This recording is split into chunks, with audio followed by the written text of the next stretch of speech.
There's a thinking that everything is going to go up and everything is going to be positive, and there's something wrong in that thinking.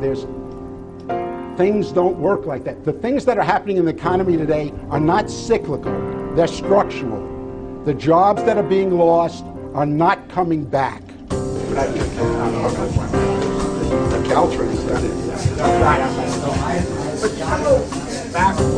Though may seem depressing to some, what I'm going to say, the most important point to remember is there are tremendous opportunities for those who understand what I'm going to say and react to it. As I like to tell my clients, the lions eat well when the herd is confused. And we certainly live in the most confusing of times. A little bit of my background.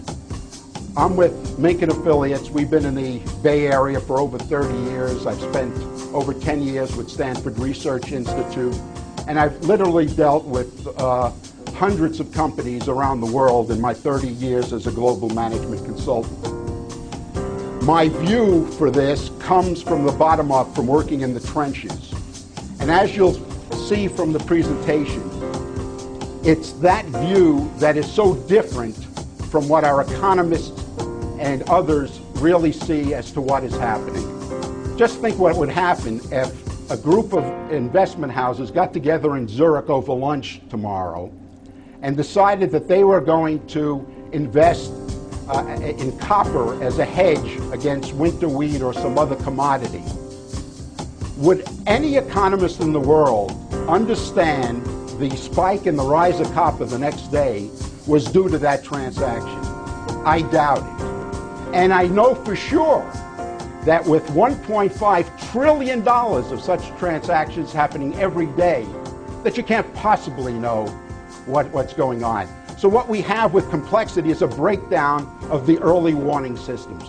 People really don't understand what is going on in the economy. The people who were making money in the 80s are the same people who are making money now. Your banks are going to make money, your brokerage houses, but is that real? Is that real business, or is that the movement of money? I think what's happening now, and I see it here in Silicon Valley, my hometown, is vacancy rates are at all-time highs, yet we're building. In the U.S. today, 2/3 of the manufacturing industries could be categorized as having either falling prices or stable prices. And I can hear, as my economist colleagues would debate me, falling prices, that's great for consumers. What are you complaining about? And the point is, for every 1% drop in price, the profits of the average Standard & Poor's 1000 company drops 12.6%. And let me just mention, during the Great Depression, it was deflation of approximately 10% annually that caused even moderately leveraged companies to go belly up. I'd be very careful about playing the stock market because I don't think it's any indicator of what is going on in the real world. So I don't give, stock tips, because that you can go to Las Vegas and do as well. Start trusting yourself, not what you're listening to. Think about, if things are in bad times, what are people going to need? The difference between a vitamin pill and a pain pill is the way I evaluate investments. A vitamin pill is nice to have, and I can do without it if I'm out of money. But a pain pill, I'll pay anything at any time to have that pill. The analogy that comes to mind is a ball of rubber bands that starts to pop. Initially, and I'm watching one or two, but people aren't seeing them yet.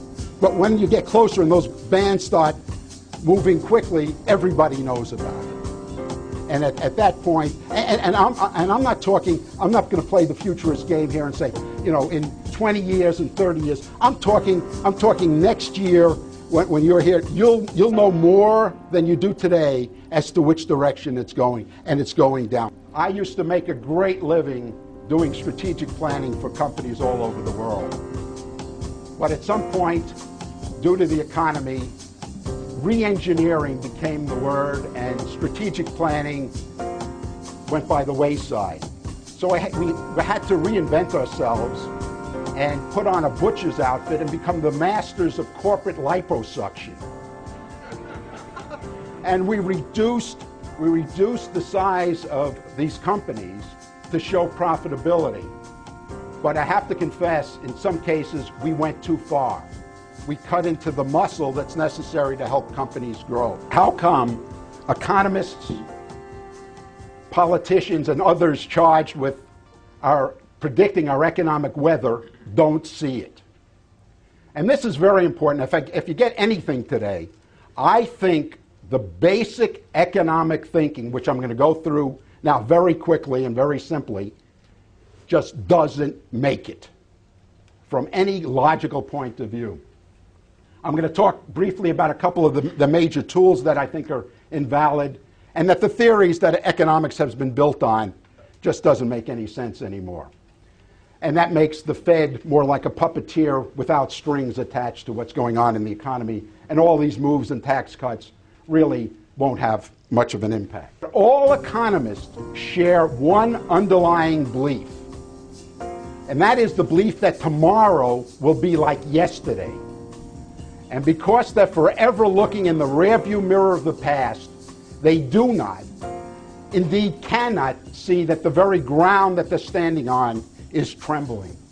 The